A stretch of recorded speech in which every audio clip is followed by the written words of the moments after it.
Muy buenos días a todos. Vamos a dar inicio al comité GSC, correspondiente al 7 de diciembre de 2016. Proceso de socialización liderado por el ministro de Hacienda, que comenzó desde el 19 de octubre, cuando dio a conocer cuál era la propuesta de reforma tributaria del gobierno, y finalizó el pasado 4 de diciembre, con lo que ya se radicó en el Congreso la reforma tributaria el día lunes. Pues tuvo un exitoso resultado. Ayer, en la primera jornada de votación de la Comisión Tercera de la Cámara de Representantes y la Comisión Tercera del Senado, se aprobó ya pues en primera instancia esta iniciativa del gobierno. La próxima semana se está a la espera pues ya de los inicios de los debates de las plenarias de ambas corporaciones. Con relación pues a la intención que tiene el gobierno de un recaudo de 6.2 billones de pesos para 2017 y de hasta 24 billones y medio hasta el 2022, pues algunos congresistas afirmaron que todavía hace falta hacer algunos recortes en esta reforma tributaria. Seguiremos muy pendientes sobre el alcance de la misma. Sin embargo, sí se destaca alguna simplificación que desde nuestro punto de vista es positivo. Tiene que ver con personas naturales, la eliminación de el conocido IMAN y el IMAS, y para las personas jurídicas lo que ya se había prometido de la eliminación del CRE y la sobretasa del CRE. En cuanto a noticias corporativas, destacamos ya el primer reconocimiento oficial que hace Avianca de la existencia de propuestas condicionadas y confidenciales por parte de algunos interesados para establecer alguna alianza con Avianca. Recuerden lo que se mencionaba el día de ayer en esa noticia, en ese reporte de Bloomberg, de Delta, Continental y Copa como posibles interesados. Esto, recuerden, sucede en medio de un proceso de búsqueda de un socio estratégico. Avianca anunció que iba a estar muy pendiente pues iba a estar analizando más bien estas propuestas, pero que pues obviamente no era nada que fuera ya fijo desde el punto de vista de un negocio a futuro. Desde el lado también corporativo, tener en cuenta el avance del proceso de desinversión de activos no estratégicos por parte de Ecopetrol. El día de ayer se realizó la subasta de acciones de Empresa de Energía Bogotá, una nueva subasta que tuvo una aceptación razonablemente positiva. Ecopetrol recibió cerca de 105 mil millones de pesos por la venta de cerca de 58 millones de acciones de Empresa de Energía Bogotá. Al mismo tiempo, el Consejo de Ministros decidió ampliar el plazo hasta finales de 2017 para terminar con este proceso de desinversión, es decir, le dio 12 meses más de espacio de Ecopetrol en este tema. Y la Contraloría General de la Nación dio un nuevo reporte en este proceso de investigación de detrimento patrimonial de Ecopetrol por el contrato de renovación y ampliación de la refinería de Cartagena. La Contraloría anunció que había identificado cerca de 36 graves hallazgos fiscales por un monto total de 943 millones de dólares y también un lucro cesante por un arranque tardío de la refinería de Cartagena cercano a los 1.950 millones de dólares. La empresa Ecopetrol, en cabeza de su presidente, Juan Carlos Echeverry, ofreció disculpas públicas por los millonarios sobrecostos y ratificó la disposición que se tiene para que avancen las investigaciones, se conozca la verdad, se juzgue a los responsables y se recupere los dineros. Con relación a esto, Reficar, por su lado, se pronunció que los hallazgos son problemas de gestión y de desempeño por parte de la empresa contratista CBI y de subcontratistas, y aclaró que estos hallazgos fiscales no hacen referencia a actos de corrupción, desfalcos similares por parte directa de Reficar. Con relación a temas de América Latina, en Brasil continúan las tensiones con relación al presidente del Senado, que recibió por parte del Tribunal Federal Supremo la solicitud de dimisión. Pues el presidente del Senado decidió no hacerlo, el Senado también se está oponiendo a esto y comienza en cierta manera una lucha de poderes en Brasil entre lo que es el legislativo y el judicial. En teoría pues va a haber otras cortes que se van a inmiscuir en este tema. De todas maneras esto sirvió para apoyar un poco la dinámica del mercado accionario brasileño durante la última jornada. Y en los Estados Unidos ayer se conoció que el déficit fiscal había aumentado por caída de las exportaciones o por una debilidad de las ventas al exterior y por eso ese déficit había aumentado. Con relación pues a otros hechos en Estados Unidos, un indicador de pedidos a fábricas subió el 2.7% en el mes de octubre, es el mayor crecimiento desde junio o desde mediados del año pasado, una cifra más que continúa mostrando una fortaleza de la economía estadounidense. De todas maneras recuerden que estos datos fueron previos a las elecciones presidenciales. Y en Europa, una producción alemana correspondiente a octubre también fue un poco débil, el mercado esperaba recuperación fuerte, cercana al 1%, y fue menos del 0.5% el crecimiento. Y frente al tema italiano y lo que ha generado más interés en las últimas jornadas con relación a la banca de este país, con créditos en mora por más de 300 billones de euros, pues hay especulaciones de que el Tesoro italiano está en medio de un plan de capitalización del atribulado Monte dei Paschi de Siena. Básicamente se considera que va a poder inyectar cerca de 2 billones de euros, pues el resultado del referendo del pasado domingo aparentemente desestimuló la participación de inversionistas privados para capitalizar esta entidad. Se está mencionando que el Tesoro italiano adquiriría bonos subordinados de esta entidad, tanto a entidades institucionales como a inversionistas minoritarios. Y en Asia destacamos dos hechos. El primero de ellos en China, una caída más fuerte de las reservas internacionales, cerca de 69 billones de dólares solamente durante el mes de noviembre. De todas maneras, las reservas internacionales de China son equivalentes a 3 trillones de dólares. Para que se hagan una idea, esto son más de 10 veces la economía colombiana. Con relación a esto, hay expectativas de que el próximo año esas reservas internacionales cierren alrededor de los 2.8 trillones, es decir, que continúen reduciéndose. Hay que hacer un detallado seguimiento a esta variable, suena un tema muy técnico, pero básicamente lo que muestra es que ese nivel de respaldo que tiene China se está reduciendo paulatinamente, aunque siguen niveles extraordinariamente suficientes para que el gobierno chino pueda cumplir con sus metas de crecimiento. Con relación a Japón, un miembro del Banco Central de este país manifestó que la política monetaria va a ser lo suficientemente expansiva para apoyar la recuperación económica japonesa y lograr las metas de inflación de 2% en el mediano plazo. Entonces, pues continuamos con algo de incertidumbre por parte de los inversionistas acerca de la consistencia del nuevo marco de política monetaria japonés, desde que se empezó a enfocar en la curva de rendimientos, pero por el otro lado, mientras la economía japonesa no muestre signos de crecimiento fuerte, pues probablemente las declaraciones de los diferentes miembros del Banco Central de Japón pues van a estar alineados con impulsar el crecimiento.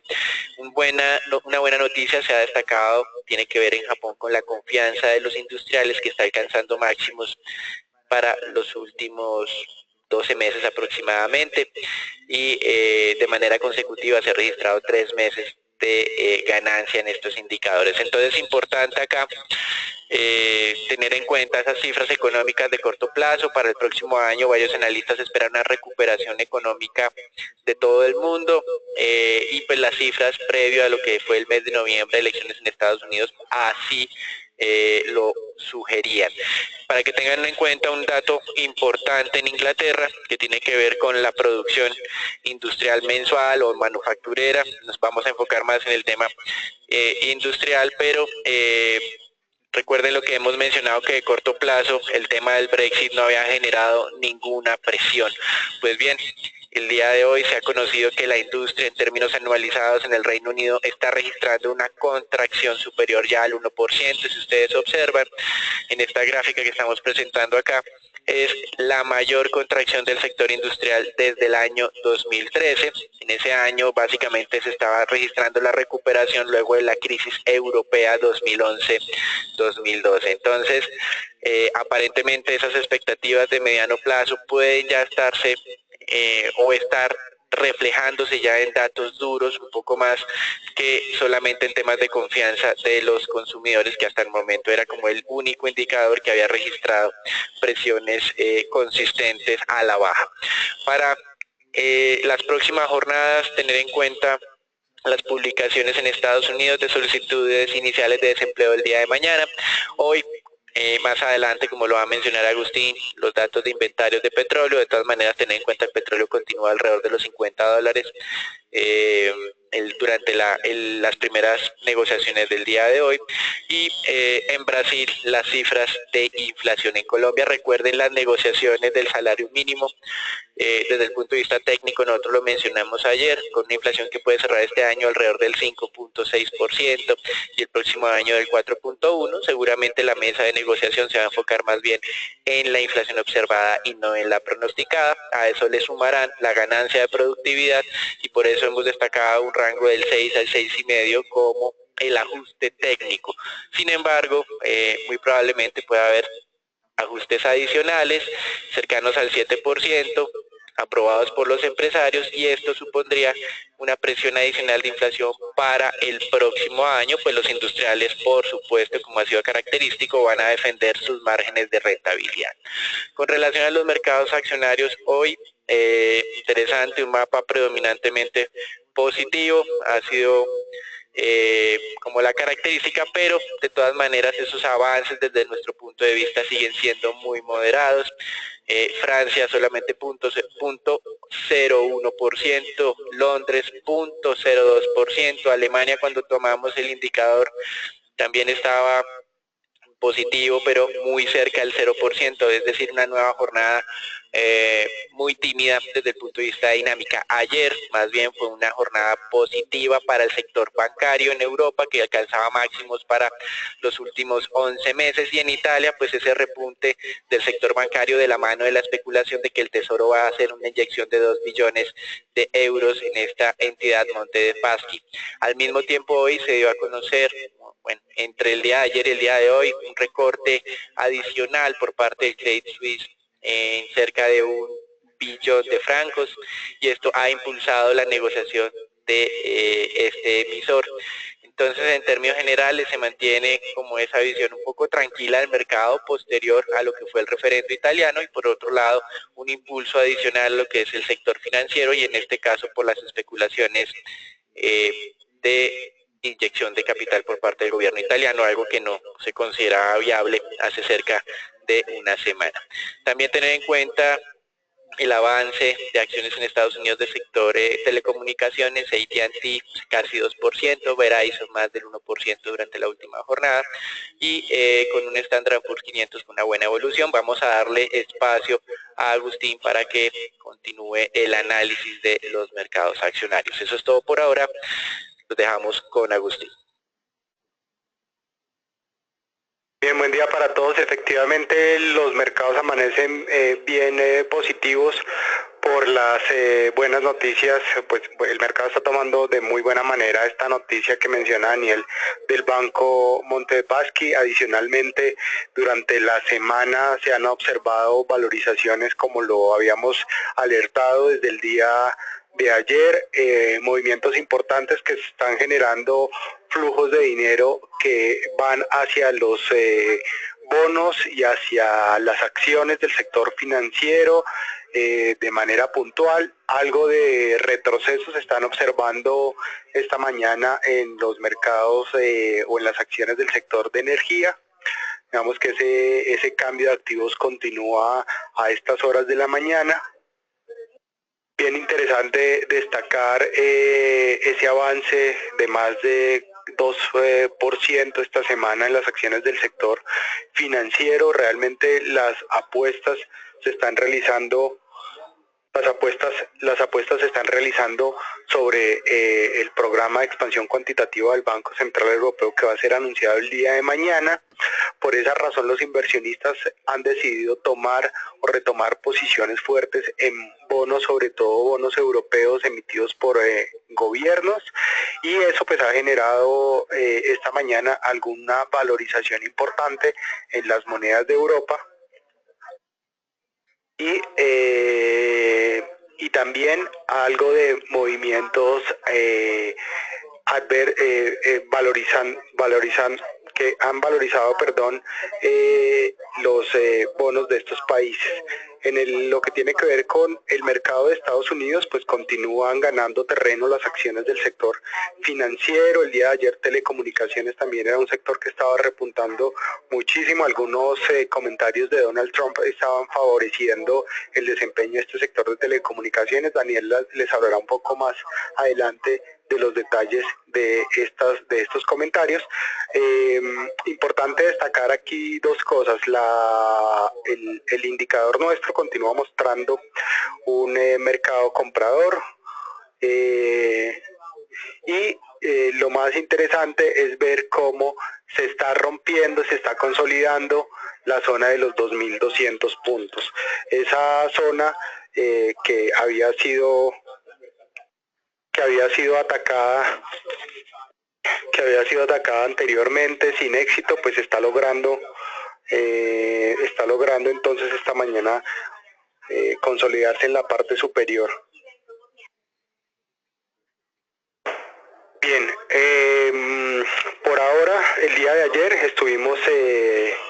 estuvimos observando cómo la acción de Avianca, ya Daniel había mencionado las noticias fundamentales que están detrás de la compañía, pero lo más interesante es destacar primero el alcance del precio objetivo planteado por el equipo de estrategias de GSC y la recomendación de compra enviada a mediados de noviembre. Se obtuvo, los clientes que mantuvieron esta recomendación están cerrando estas posiciones con rentabilidades superiores al 16%, una rentabilidad bien positiva, más en un mercado que ha estado totalmente apático. Obviamente los invitamos a mantenerse a la expectativa de las siguientes recomendaciones y a los que siguieron nuestras recomendaciones, pues acompañarlos en esa toma de utilidades tan interesante. El día de hoy, la acción de Avianca en el mercado de Estados Unidos que había operado ayer sobre los $8.40, está operando en punta sobre $8.45 a $9, una potencial valorización de un 6% adicional. Hoy también sería un día para esos que tomaron esta posición especulativa ideal para tomar algo de utilidades. Como lo mencionó Daniel, todavía existe un riesgo porque no se ha confirmado primero si se va a aceptar alguna de estas ofertas, de estas tres ofertas, y segundo, algo que sí cambia drásticamente es que por primera vez, después de tantos rumores, la compañía confirmó a través de un comunicado la noche anterior que efectivamente sí tenía las ofertas y que sí las estaba estudiando, y ya fue también reportado a la comisión de bolsa en Estados Unidos mediante el formato 6K que sí se había recibido esta oferta, y ese sí es un cambio puntual y drástico. Por esa razón estamos viendo un premercado de acciones en Estados Unidos que podría también ser positivo. Para detalles del informe, de manera muy general anexamos un cuadro comparativo de números generales de las compañías que están interesadas para los que quieran ver el detalle del informe en tiempo, con más tiempo. Pero lo más interesante es lo que ha venido ocurriendo en el mercado, o lo que había, venido ocurriendo en el mercado de bonos, que es un mercado un poco más lento. Como ustedes recordarán, Avianca tiene solamente una emisión de bonos, y de hecho por esta razón, o por ese endeudamiento, es una de las razones, y como lo mencionó Daniel, lo que tiene que ver con apalancamiento, es que Avianca estaría buscando ese socio estratégico. El monto de esa deuda es cerca de $550 millones, y en esta gráfica simplemente ustedes podrán ver de manera comparativa la rentabilidad o el retorno de las inversiones actuales de estos bonos. Primero, los bonos de Avianca, la deuda de Colombia para que se hagan una idea, está más o menos para este plazo del 2020, está rentando sobre el 4%. Los bonos de Avianca actualmente están rentando sobre el 8.45. En su peor estrés alcanzaron a rentar casi un 14% en dólares. Lo más interesante es ver cómo desde hace 2 días estos bonos se han mantenido estables sobre un precio de 100. Y obviamente es por esa razón que llamamos la atención para que ustedes vean la diferencia y cuando se materialice, si se materializa realmente algún tipo de fusión o de compra, de inyección de capital o cualquiera que sea la noticia que se vaya a dar, sí es importante tener en cuenta las compañías que entrarían a formar parte de Avianca, sí o no fuera, y leer muy bien la noticia porque como les mencionó Daniel, no conocemos un detalle importante o el detalle de cuál es el tipo de oferta que están realizando estas compañías. También es importante destacar que Delta Airlines realizó su última fusión en el año 2010. Anteriormente, la noticia más fuerte que se había escuchado de esta compañía tuvo que ver con la compra de algunas líneas de la desaparecida Pan American en los años 90. Pero en el año 2010 esta compañía adquirió Northwest Airlines y lo que llama la atención aquí es que cuando realizaron esa compra se mantuvo el nombre de Delta. En el año 2010 y 2012 también se llevó a cabo por parte de United la compra de Continental Airlines y como ustedes saben se mantiene actualmente el nombre de United. También en los años 90 United adquirió parte de las líneas de la desaparecida Pan American. En la historia reciente, pues ustedes pueden ver estas dos compañías no han tenido historias de fusiones y realmente en lo que tiene que ver con aerolíneas, lo que podría o lo más destacado en el momento, en la historia reciente tiene que ver con la compra de American Airlines, de US Airways por parte de American Airlines, donde también se mantuvo el nombre de American Airlines. Simplemente les cuento esto como un detalle de la historia y obviamente estar muy atentos a las noticias fundamentales y al detalle fundamental de lo que pueda ocurrir hacia adelante. Natalia. Buen día para todos. Respecto a nuestro índice Colcap, vemos como tuvo una ligera recuperación en la jornada de ayer con un avance del 0,79%. Vemos como el índice se ha recuperado casi totalmente de la caída que registró para inicios de noviembre. Vemos como con una valorización de más del 3% el índice ya se ubica por encima de los 1.310 puntos y se está acercando cada vez más al nivel de congestión que hemos discutido durante varios comités como uno de los niveles importantes para el índice en los 1.320 puntos. Está tan solo 1,82% de este nivel que resulta bastante atractivo como uno de los niveles para cierre de este año. La acción con el desempeño más favorable, como ya fue discutido anteriormente tanto por Daniel como por Agustín, vimos que fue preferencial Avianca con una valorización de más del 15%. Vemos como la acción fue fundamentada por esta noticia que fue mencionada en la jornada de ayer y registró uno de los avances más importantes. Con el quiebre de la resistencia técnica del nivel de los 3.000 pesos, llegamos a nuestro precio objetivo de la estrategia que fue lanzada por el equipo de estrategias y vemos que si se continúa con esta acción dentro de su portafolio, el próximo nivel de resistencia importante estaría cercano a los 3.500 pesos. Sin embargo, recordamos que esta resultaría una compra bastante especulativa y se debe tener precaución ya que el avance fue bastante pronunciado y podría llegar a debilitarse en las próximas jornadas. Y la acción con uno de los retrocesos más importantes fue Canacol, con una variación negativa de 2,07%. La misma tuvo una ligera recuperación a la baja, vemos cómo se está acercando al nivel de entrada por encima de los 10.100 pesos. A pesar de esto, vemos también un deterioro de la fuerza del movimiento y con una señal de posible agotamiento de la tendencia alcista. A pesar de esto, vemos cómo mantenemos nuestra recomendación de compra y esto podría no significar un cambio de tendencia dada la volatilidad que tiene este emisor tradicionalmente.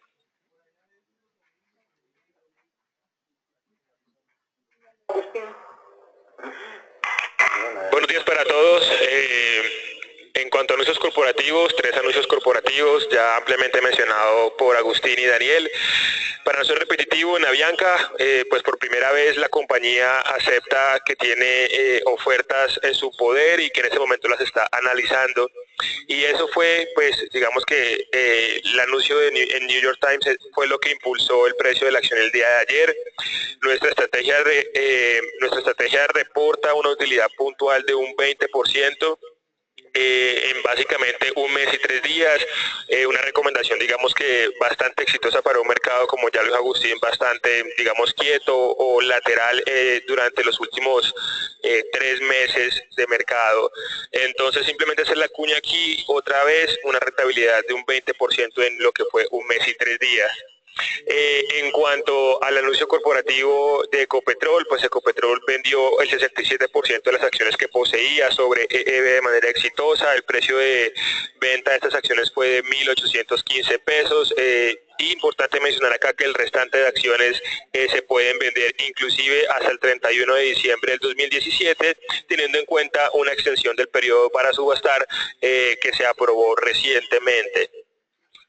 Otro anuncio corporativo sobre Ecopetrol también es que pues digamos que continúan los anuncios de prensa negativos sobre lo que fue el escándalo de Reficar. Ahora la Contraloría General de la Nación anuncia que encontró 36 hallazgos fiscales que representan alrededor digamos que una afectación al fisco de 2.819 millones de dólares, y pues esto es bastante pues digamos que repetitivo en nuestra opinión, pero pues es algo que hay que hacer seguimiento teniendo en cuenta que puede llegar a tener algún tipo, digamos, de efecto negativo sobre la acción. Agustín.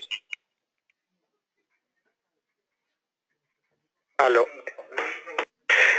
En lo que tiene que ver con el mercado mundial de divisas y petróleo, pues efectivamente las monedas de Europa estaban valorizándose esta mañana, como ustedes pueden ver en el mapa. Estamos viendo que el índice de XY se mantiene ahí entre pérdidas y ganancias, prácticamente sin fuertes variaciones. Vale la pena destacar la valorización de las monedas emergentes por una recuperación generalizada en el precio de las materias primas. El índice de Bloomberg global de materias primas está avanzando cerca de 0.22%, y también, como lo mencionó Daniel, después de darse a conocer ese dato de producción industrial en Inglaterra, pues estaba generando unas pérdidas cercanas al 0.62 en esta moneda. Les recuerdo que este retroceso en producción industrial fue impulsada por una caída generalizada en la extracción de petróleo y gas en este país. En esa misma línea de ideas, pues para el peso colombiano sí tenemos una gráfica bien interesante. El día continuamos, ustedes pueden ver nuestro indicador continúa marcando esa tendencia bajista desde finales de noviembre. El día de hoy la zona de resistencia se ubica sobre los 3.030, 3.050 pesos. El día de ayer pues vimos como el tipo de cambio cerró cerca a los 3.000 pesos, y entonces aquí lo que podríamos observar es un ataque, y ya lo estamos viendo en la apertura de esta mañana, un ataque a la zona soporte de los 3.000. En lo que tiene que ver con el mercado mundial de petróleo, pues la gráfica que habíamos mostrado ya en el pasado señalaba esa zona importante en la parte superior de nivel Fibonacci de los $52 el barril. Para el WTI, importante destacar la visita de la zona de los $50 el barril nuevamente esta mañana, una pérdida cercana al 1.20% en el precio del crudo. Y también les recuerdo esa toma de utilidades que se está empezando a ver en las acciones acciones de este sector. El dato de inventario de crudos del día de hoy, que va a ser publicado hacia las 10:30 de la mañana, pues sí es un dato importante, pero datos previos habrían mostrado que muy seguramente se presentaría un descenso en los inventarios de crudo de cerca de 2.2 millones de barriles. El mercado mantiene una expectativa cercana a los menos 1.5 millones de barriles y una variación positiva en los inventarios de gasolina de más 1.6. Por esa razón, teniendo en cuenta que la expectativa del mercado, los datos previos reportados por el Instituto Americano de Petróleo y nuestras estimaciones están muy en línea, nosotros esperamos una variación entre menos 2.5 a menos 2 millones de barriles, muy seguramente vamos a ver un impacto totalmente neutral en el precio del crudo. Les recuerdo que el mercado está bien atento a la reunión que se llevará a cabo el próximo sábado, donde Colombia es uno de los países invitados para debatir el acuerdo previo que se hizo en lo que tiene que ver con reducción de cuotas. Daniel. Gracias, Agustín. Con relación al mercado de renta fija, retomar esa idea que habíamos compartido con ustedes ya desde la semana pasada, en que esperábamos una estabilización luego de esos fuertes movimientos de las tasas de rendimiento exigidas a la alza, posteriores obviamente al 8 de noviembre, día de elecciones en Estados Unidos. La semana pasada decíamos que había una alta probabilidad ya de primero de consolidación y segundo esperábamos algo de corrección en las tasas. Durante las últimas jornadas hemos recibido muy buenos datos de crecimiento económico en Estados Unidos y a pesar de eso, esos niveles de negociación se han mantenido relativamente estables, tesoros hoy en niveles cercanos al 2.37 y en Europa pues la expectativa de esa ampliación del plan de compra de bonos por parte del Banco Central Europeo también ha servido para que el día de hoy, día antes de esa reunión y que eventualmente se llegue a confirmar esa especulación, pues los bonos alemanes estaban registrando un avance cercano al 0.34%, en su mejor nivel de las últimas 3 semanas. Hubo una colocación de títulos alemanes vencimiento 2018 con una relación demandas-oferta de casi 2 veces, superando el de la anterior ocasión que fue apenas de 1.3 veces, y la tasa de corte obviamente muy en terreno negativo de menos 0.74%. Entonces interesante ver esto acá. Continuamos planteando esa zona cercana al 2.40 en tesoros a 10 años y a la espera pues de que esa idea de consolidación y posible corrección continúe materializándose, muy a pesar de que hoy reconocemos que la próxima semana tenemos esa reunión de la Reserva Federal donde pues no estaríamos muy estresados por el incremento de 25 básicos, el mercado ya lo debe haber asumido, sino más bien más interesados en lo que sería la visión de la Reserva Federal a futuro. Eso es todo por ahora, los dejamos nuevamente. Todavía nos falta un tema interesante en Estados Unidos y tiene que ver con un anuncio de Donald Trump relativo a una inversión de 50 billones de dólares por parte del SoftBank. Esta entidad es el principal accionista del gigante de telecomunicaciones Sprint en Estados Unidos y esta inversión podría abrir las puertas para que los reguladores le den vía libre a una fusión que impidieron entre Sprint y T-Mobile Estados Unidos. Entonces esto es bien interesante. Los títulos de Sprint se han venido valorizando de manera importante durante los últimos meses y esta inversión y nueva amistad entre comillas entre el magnate japonés director de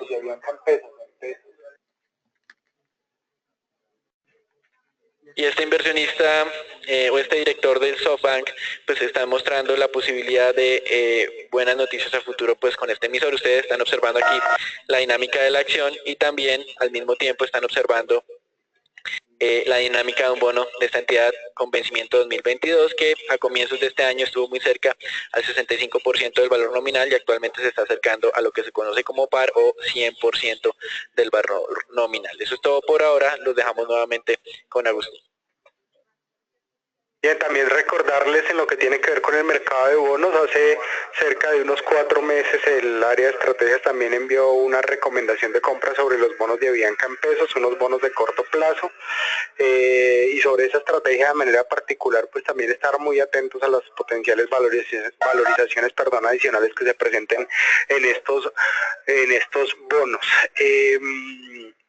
En lo que tiene que ver con el mercado mundial, en el mercado, perdón, de deuda pública, el día de ayer pues vimos un cierre cercano al 7.15. Ustedes pueden ver que los test del 2024 todavía están respetando, o por lo menos hasta antes de la apertura estaban respetando esa zona de la nube Ichimoku, donde el nivel de 7.07 se consolida como una zona bien importante. El rango sería esa zona de 7.07 a 7.03, una zona de la que hemos hablado insistentemente.